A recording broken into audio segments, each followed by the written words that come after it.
ભિલોડામાં યુજીવીસીએલની મનમાની સામે સ્થાનિકોનો હોબાળો। ભિલોડા વીજ કંપનીની મનમાનીથી જનતા કંટાળી ગ્રાહકોએ વીજ કચેરીએ જ ધામા નાખ્યા। લોકોએ તોતિંગ વીજ બિલ ભરવા છતાં વીજ કર્મચારીઓ વીજ પુરવઠો બંધ કરી દીધો, જેથી લાઇટ વગર અંધારામાં લોકોને રહેવું પડ્યું। લાઇટ વગર લોકો રોષે ભરાયા। આખા ગામના લોકોએ ભિલોડા વીજ કંપની કચેરીએ ધસી આવી કચેરી આગળ ગ્રાહકોએ હોબાળો મચાવ્યો। યુજીવીસીએલ કર્મચારીઓની સામે આક્રોશ વ્યક્ત કર્યો। કર્મચારીઓને ઘેરી લીધા હતા। ગ્રાહકોનો આક્ષેપ છે કે બિલ ભરવા છતાં કેટલાક વિસ્તારની લાઇટ કાપી નાખવામાં આવી છે, ત્યારે તાત્કાલિક વીજ પુરવઠો શરૂ કરવા ગ્રાહકોની માંગ છે। તો આ તરફ થરાદમાં ઘાસચારો ભરેલો ટ્રક સળગ્યો। રોડ પર સૂકો ઘાસચારો ભરેલી દોડતી ટ્રક ભડકે બળી।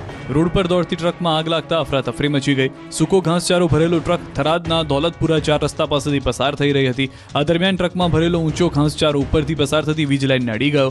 વીજ તારના સંપર્કમાં આવતાની સાથે જ ઘાસમાં આગ લાગી અને જોતજોતામાં આગે વિકરાળ સ્વરૂપ ધારણ કર્યું। જોતજોતામાં આખો ટ્રક બળીને ખાખ થઈ ગયો। આ અંગેની થરાદ ફાયર વિભાગને જાણ કરવામાં આવતા ફાયરની ટીમે 2 ગાડીઓ સાથે પહોંચી ગઈ। પાણીનો મારો કરી આગને કાબૂમાં કરી, પરંતુ સમગ્ર ઘાસચારો બળીને ખાખ થઈ ગયો, જોકે ટ્રક બચી ગયો હતો।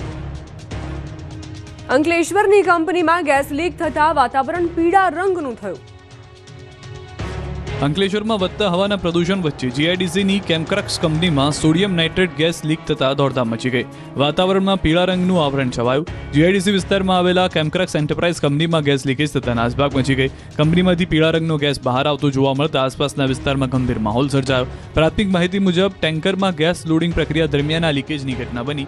સેફટી ટીમે તરત જ સ્થળ પર પહોંચી કામગીરી હાથ ધરતા પરિસ્થિતિ નિયંત્રણ લાવવામાં આવી હતી। તંત્રની તપાસમાં સોડિયમ નાઇટ્રેટ ગેસ લીક થયો હોવાનું બહાર આવ્યું। આ બનાવમાં કોઈ જાનહાની થઈ ન હતી। સેફટી એન્ડ હેલ્થ વિભાગ તેમજ ગુજરાત પ્રદૂષણ નિયંત્રણ બોર્ડ દ્વારા તપાસ શરૂ કરવામાં આવી છે। અમરેલી જિલ્લામાં જંગલી પશુનો આતંક વધ્યો। 3 દિવસમાં 3 લોકો પર કર્યો હુમલો।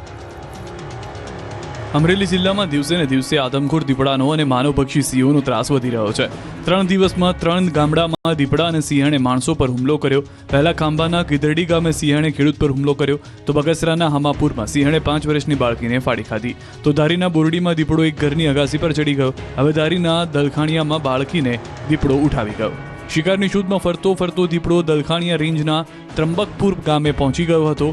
અહીં ગામની વાડીમાં પરપ્રાંતીય પરિવારની દીકરી બહાર રમી રહી હતી, ત્યારે જ આદમખોર આવ્યો અને માતાની નજર સામે 1 વર્ષની દીકરીને શિકાર સમજી ઉઠાવી ગયો।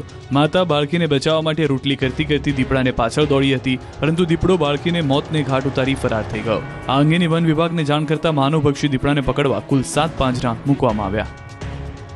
ગીર સોમનાથમાં ધારાસભ્ય પહોંચે તે પહેલા જ મેળાનો પ્રારંભ થઈ જતા ભગવાન બારડ અધિકારીઓ પર ભડક્યા।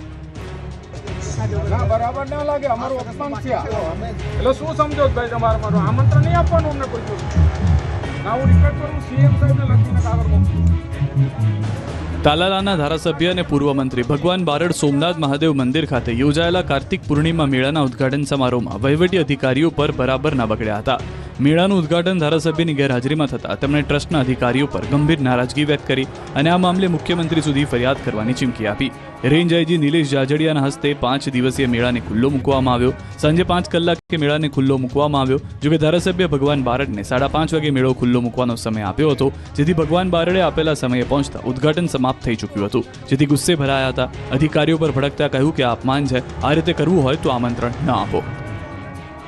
ભાજપ નેતા ડોક્ટર ભરત કાનાબારનો મેવાણીને પડકાર। કોંગ્રેસ શાસિત રાજ્યોમાં દારૂબંધી કરાવે।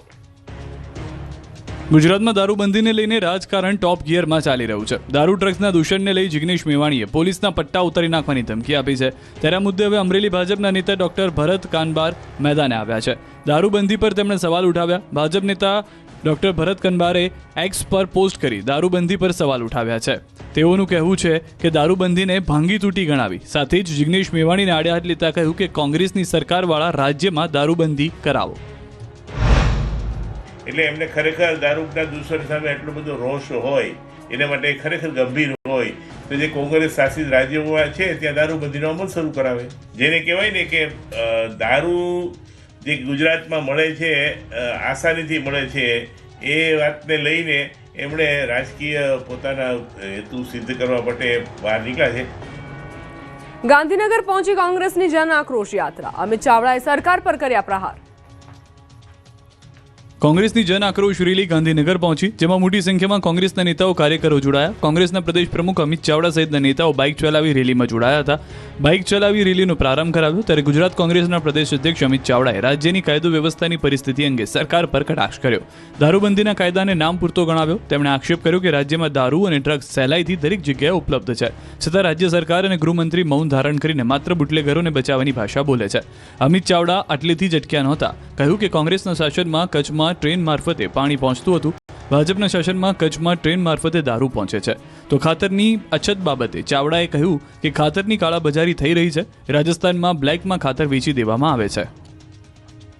ધરમપુરમાં ચિંતન શિબિરમાં હર્ષ સંઘવીએ આદિવાસીઓના જાણીતા વારલી પેઇન્ટિંગ પર હાથ અજમાવ્યો.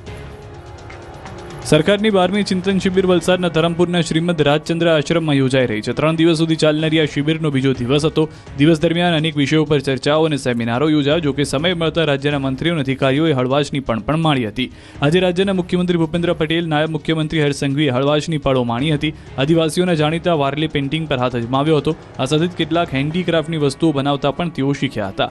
આમ વાંસની હસ્તકલા સહિતના પરંપરાગત વસ્તુઓ બનાવવા હર્ષ સંઘવીએ પ્રયાસ કર્યો હતો. આ ચિંતન શિબિરમાં રાજ્યના મંત્રીઓ અને અધિકારીઓ રાજ્યના વિકાસના રોડમેપની ચર્ચા વિચારણા સાથે કોમન મેનની જેમ સમય પણ વિતાવે છે.